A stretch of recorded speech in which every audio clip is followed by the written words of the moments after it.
Other news tonight, the search is continuing for two men suspected of breaking into a home on Congress Avenue.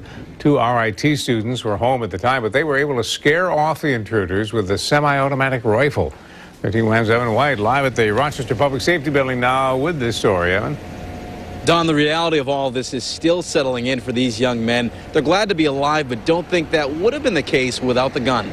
I haven't slept very much in the last couple of days. Christopher Boyce can't sleep because he's been thinking about what happened in his apartment on Tuesday morning. They entered in through this window. Boyce says that two armed men broke through the basement window. They must have just fake tapped to lure me downstairs, like it was a knock on the door.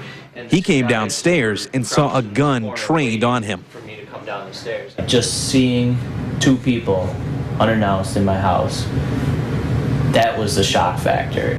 I heard one scream from him, and I knew it wasn't like a I stepped on a piece of glass kind of scream. It was like something primal, I guess. His roommate, Raymond, who asked us to omit his last name, began unlocking his rifle. You know, being a good gun owner, everything was locked.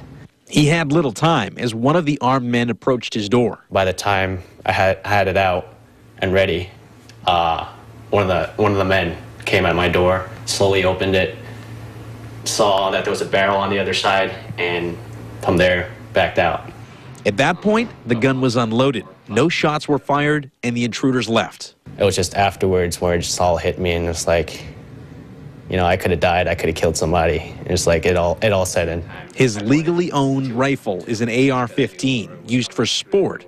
That was until Tuesday when it was needed for more. Without that gun that day, things could have went differently. I'm happy you saved my life.